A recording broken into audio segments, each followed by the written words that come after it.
Noses यानी कि नाक। I looked in the mirror, बच्ची इस कविता में कहती है कि मैंने शीशे में देखा। And looked at my nose, और अपनी नाक देखी।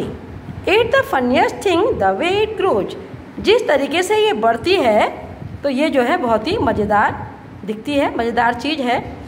Stuck right out where all of it shows, with 2 little holes where the breathing goes.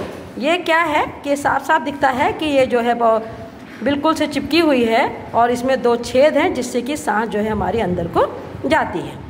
I looked in the mirror and saw in their, मैंने शीशे में देखा और वहाँ देखा the end of my chin and the start of my year, और मैंने अपनी जो चिन है यानी कि ठुड्डी है उसका एंड देखा और स्टार्ट ऑफ माई ईयर यानी कि सिर वो मैंने देखा। एंड बिटवीन देयर, और इन दोनों के बीच में यानी कि सिर और ठुड्डी के बीच में isn't much space to spare with my nose, मतलब मेरी नाक को अतिरिक्त बढ़ने के लिए बहुत ज़्यादा स्पेस तो नहीं है। Like a handle sticking there, ये वहाँ पर क्या है, एक हैंडल की तरह से चिपकी हुई है। If ever you want to giggle and shout, कभी भी तुम जोर जोर से हंसना चाहते हो और चिल्लाना चाहते हो। And can not think of what to do it about, और तुम सोच नहीं पा रहे हो कि तुम्हें इसके लिए क्या करना चाहिए। Just look in the mirror, तो शीशे में देखो। एंड देन नो डाउट, तब निसंदेह ही you will see how funny your nose stick out, तो नाक की ओर देखोगे तो तुमको दिखेगा कि ये जो हमारी नाक जो है कितनी फनी तरीके से वहाँ पर चिपकी हुई है। ओके,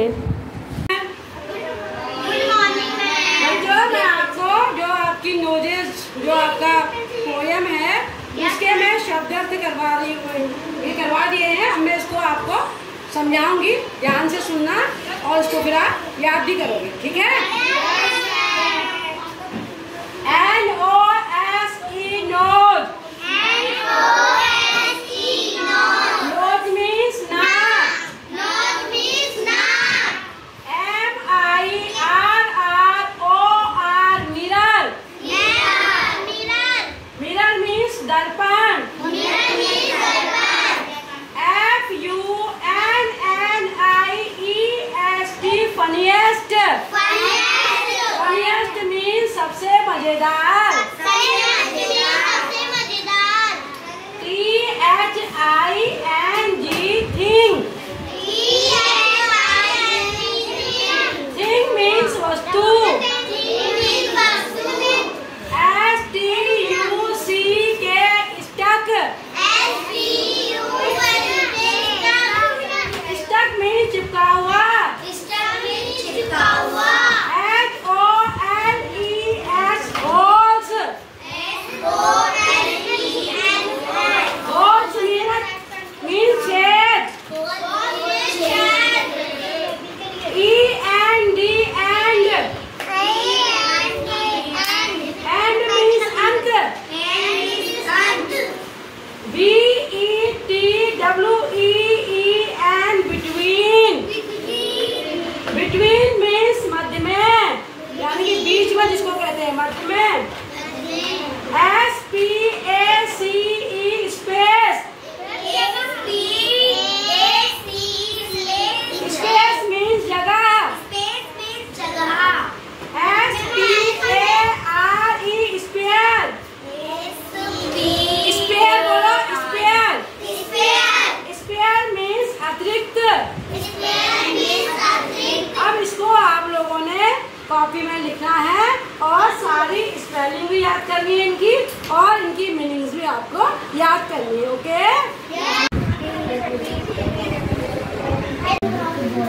बेटा देखो प्रश्न नंबर 1 है, Why does the poet feel that the nose is a funny thing? इसमें कह रहे हैं कि जो कविता है नोजेल, उसमें पोएट यानी कि कवि नाक को एक फनी थिंग या एक हास्यप्रद चीज क्यों समझता है। तो इसका आंसर क्या होगा, ध्यान से देखो। The poet feels that the nose is a funny thing, कवि नाक को एक फनी थिंग समझता है because it grows state with 2 little holes, क्योंकि ये जो है फनी वे में बढ़ रही होती है और इसमें क्या होते हैं, 2 होल्स यानी कि 2 छेद होते हैं, इसलिए पोएट को नाक जो है एक फनी थिंग यानी कि हास्यप्रद चीज लगती है। ठीक है, ओके बेटा। क्वेश्चन नंबर 2 है, why is your nose important for you? आपकी जो नाक है आपके लिए इम्पोर्टेंट यानी कि महत्वपूर्ण क्यों है? आंसर है इसका, our nose is important for us. हमारी नाक हमारे लिए इम्पोर्टेंट है बिकॉज, क्योंकि इट वार्म, ये गर्म करती है, एंड फिल्टर्स और छानती है क्या, द एयर वी ब्रीथ। जिस हवा को हम सांस के रूप में अंदर को लेते हैं उस हवा को ये गर्म करती है और छानने का काम करती है, जो कि हमारे स्वास्थ्य के लिए बहुत लाभदायक। ओके बेटा। क्वेश्चन नंबर 3 है, does the child in the poem like her nose? क्या कविता में, पोयम में जो बच्ची है उसे अपनी नाक पसंद है? Why do you think so? अगर हाँ तो ऐसा तुम क्यों सोचते हो, और ना तो ऐसा तुम क्यों सोचते हो? तो इसका आंसर क्या होगा? No, the child does not like her nose. बच्ची जो है अपनी नाक को पसंद नहीं करती है, कहती है ना कि हैंडल की तरह चिटकी है और ये और बहुत सी बातें, बट finds it funny, क्योंकि उसको अपनी नाक क्या लगती है, फनी लगती है, अजीब लगती है, एक हास्यप्रद चीज लगती है। ठीक है, समझ में? ओके।